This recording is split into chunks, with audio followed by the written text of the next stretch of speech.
From legionaries to knights, Roman military manuals in medieval Europe. Have you ever wondered how the meticulous strategies of the Roman military, forged in the heat of ancient conquests, left an enduring legacy that shaped the art of war centuries later?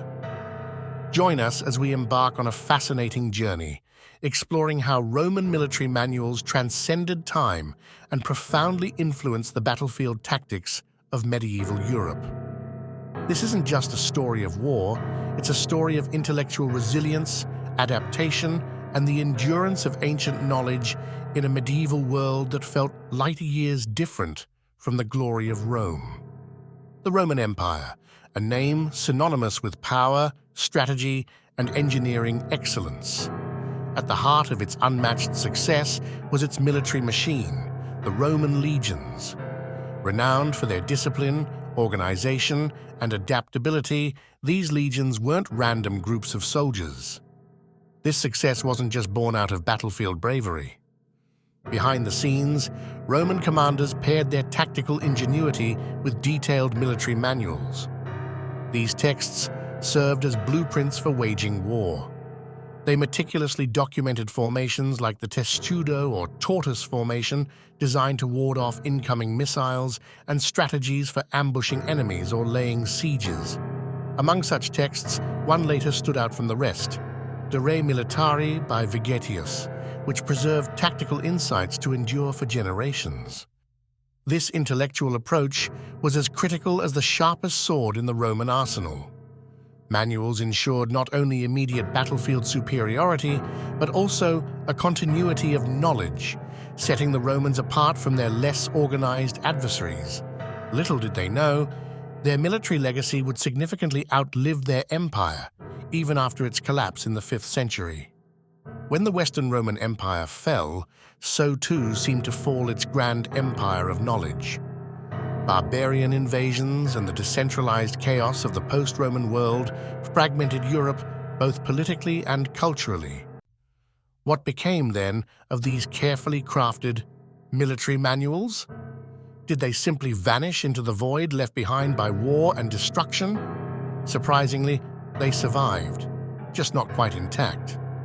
Some manuscripts were preserved in monastic libraries, tucked away from the turmoil of the age. Other remnants of Roman military strategy survived in Byzantium, the eastern half of the Old Empire, where the Roman legacy lived on in the Byzantine army. Scholars there continued to study and adapt Roman military texts. Slowly but surely, fragmentary pieces of Roman martial knowledge trickled their way into the hands of medieval European scholars. The path of this knowledge was winding. Through trade, conquest, and cultural exchange, surviving Roman manuals occasionally resurfaced in courts and universities, lying dormant until medieval rulers and thinkers rekindled their interest.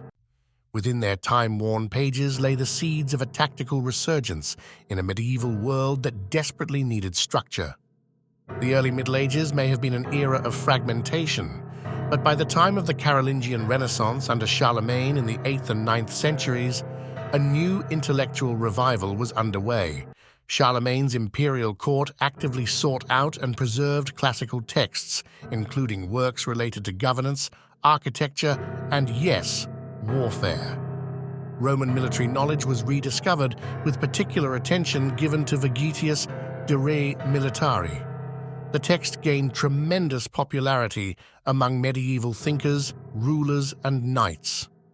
Although written at the end of the Roman Empire, its ideas resonated in a new context, where feudal lords and kings sought to bring order to the chaos of decentralized warfare.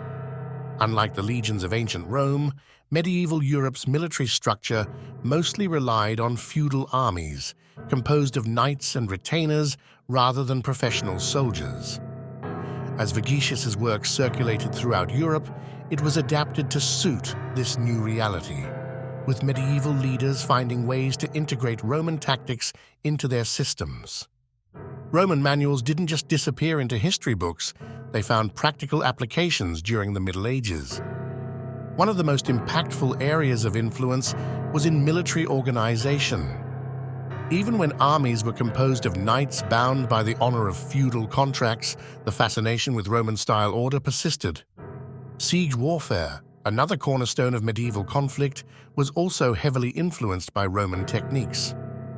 The Romans had mastered siegecraft, employing advanced methods to breach enemy defenses, including siege towers and battering rams. These principles lived on in medieval Europe, particularly as castles became central to warfare. On the battlefield, Roman formations had to be adapted to account for the presence of heavily armored cavalry, the defining military force of the Middle Ages. Even so, echoes of Roman strategies persisted in how medieval generals organized their troops. Supply chains, long considered a hallmark of Roman logistics, also inspired medieval efforts to sustain campaigns over long distances. Despite the clear practicality of Roman strategies, the medieval battlefield wasn't entirely shaped by pragmatism. This was, after all, the age of knights, the mailed cavalry warriors bound by the chivalric code of conduct. Ideals of knightly honor and individual combat often clashed with the cold, calculated strategies of Roman warfare. Still, Roman influence infiltrated even this heavily idealized warrior class. Knights trained in formations inspired by Roman manuals or practiced maneuvers written centuries before. Honoring chivalry didn't mean abandoning effective strategy, and many leaders found ways to merge the two, creating a uniquely medieval adaptation of Roman principles. The impact of Roman military knowledge on medieval Europe wasn't just theoretical, it played a role in pivotal historical moments. Take, for example, the Norman conquest of England in 1066. The Norman forces under William the Conqueror displayed a level of organizational discipline that would have made any Roman general proud, using strategies resembling those recorded in ancient manuals. Or consider the Crusades, where large, diverse armies ventured into unknown territories.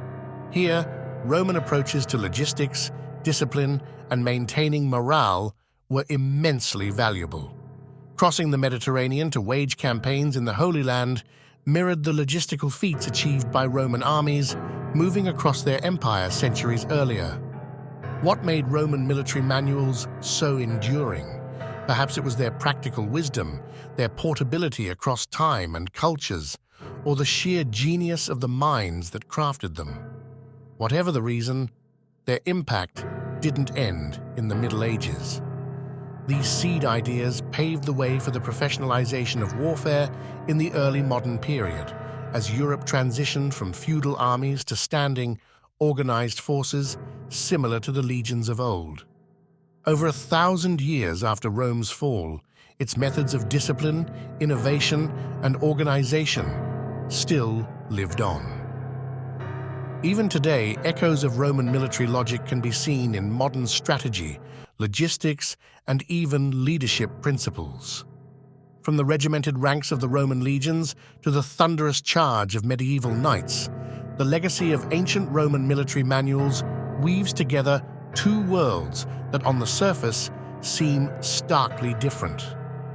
This journey of influence demonstrates how knowledge, when preserved, adapted, and applied, can transcend the collapse of empires and the sweeping changes of history. For the history enthusiasts among us, the magic lies in these connections, in understanding that the past is not a distant, disconnected realm. Instead, it is a living legacy, a bridge across time. The strategies of Roman commanders, born centuries before knights donned their shining armor, became immortal threads in the fabric of military history. And through their stories, we get a glimpse of humanity's greatest strength, the ability to learn from and preserve its collective achievements.